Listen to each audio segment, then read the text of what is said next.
Mayor and Council, Andy Conyers, Assistant City Manager of Administration and project lead on the City Center Complex. So it's just a few slides to go over what we're asking of your approval this evening. But the takeaway from it that I wanted to leave everybody with, is that we are on schedule and under budget for the project so far. So what this is the bid package 3 or phase 3 of the project for a little over $17 million. And so I'll go into a little more detail to talk about how we're on schedule and under budget for the project. So just a little background again on the project. So again, it's going to be 3 buildings. So a city hall, which will be constructed in the footprint of the former downtown community center. A parking garage, which will be on the footprint of where we're standing, just to the north of where we're at right now. And then a municipal court that will be just a little east of that. So again, a $44 million construction budget.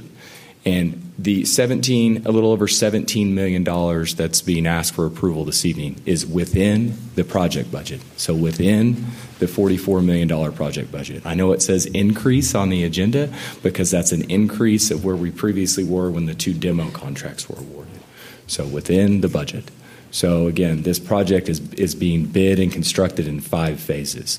So the building demo is complete and was approved by you all at a previous meeting. I'll go over that in a minute. The site demo is now complete. So what we're asking this evening is for the approval to amend the contract with Flintco, the construction manager at risk. And I appreciate Philip Gunderson being here with Flintco. So Philip, if anybody has any questions about what's happening on the site, so he's right behind me right here.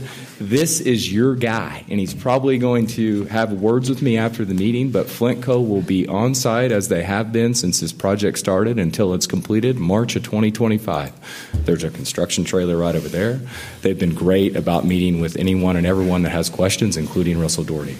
So I know that Russell Doherty has really appreciated all the communication. So constructing the 3 buildings, it was always anticipated to be phase 3, so that's what's on the agenda tonight.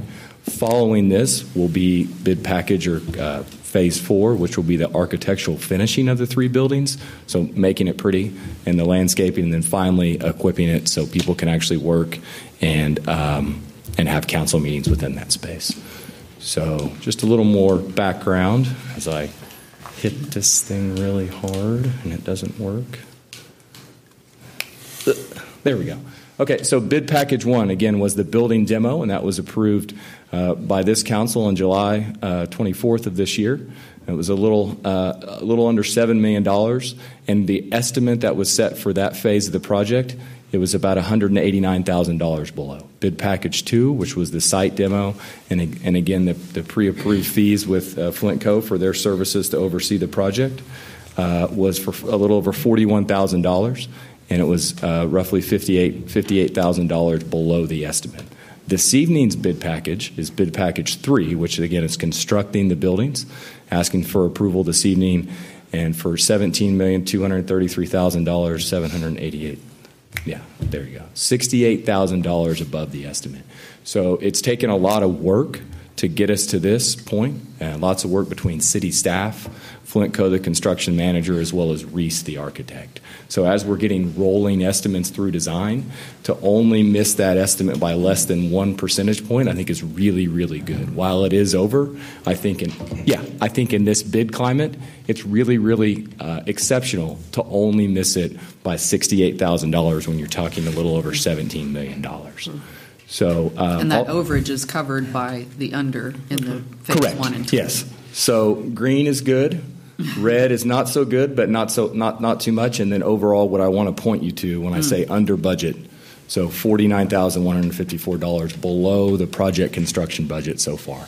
Also on this evening's agenda is third-party testing services, and while that is over the estimate by $130,000, we will be working with Flintco and with CEC, who we're asking you to approve this evening, to make sure that all the testing they've proposed is actually needed on the site. So what's on there now is a not to exceed $250,000. We anticipate staying well below that, but I did want to say that it is we're asking for the maximum, knowing as we go through the project there may be some things they're proposing that's not necessary to actually be tested. So again, on schedule, under budget. And then next steps, there will be a groundbreaking, weather dependent, this Wednesday. It's very nice to be able to get rain, but it does have some cons to that too, so could have an impact on the groundbreaking, which is scheduled for this Wednesday at 8:30. And then construction on the site is slated to begin the week of October 30th. So you see lots of dirt being moved on the site. And then package 4, which again is making it pretty, and then the landscaping outside, will be seeking your approval at your November 27th meeting.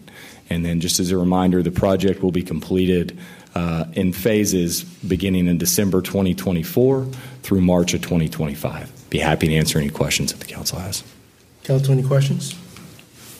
Oh, I apologize, Mayor, misled. Staff recommends approval, and then had some really good discussion with the Capital Improvements Project Advisory Board at their October meeting. Did not seek their approval as the project budget, as long as we were staying in budget, didn't feel it was a voting item for them because the $44 million has already been approved for the project. So lots of good discussion at that meeting, though. It's really great to see something actually under budget.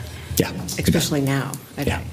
That's the hard work of the construction manager as well as staff as well as Reese, the architect. Just make one comment. So being that it's in my district, I get to serve on the oversight committee once or twice a month. My mayor and myself meet with city staff and the contractors and subcontractors to review this.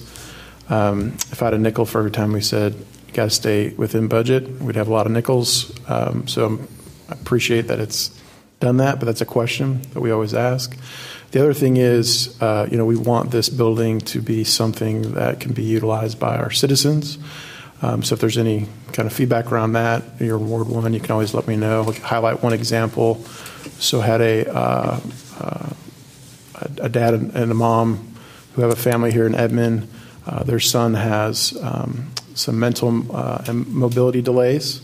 As that young man, who's an awesome kiddo, gets older, he'll be unable to go to the bathroom by himself.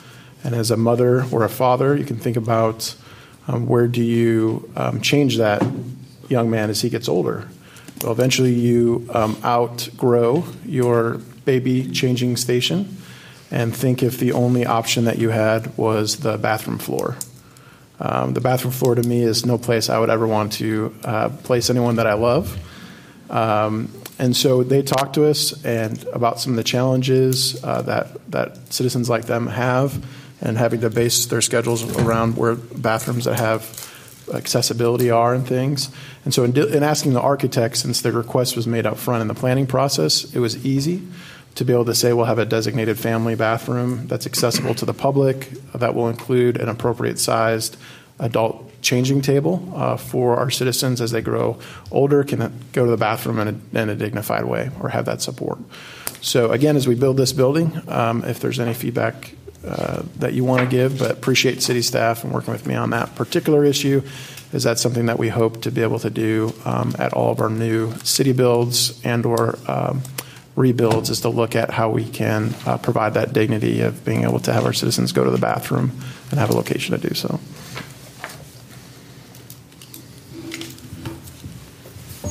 Thank you.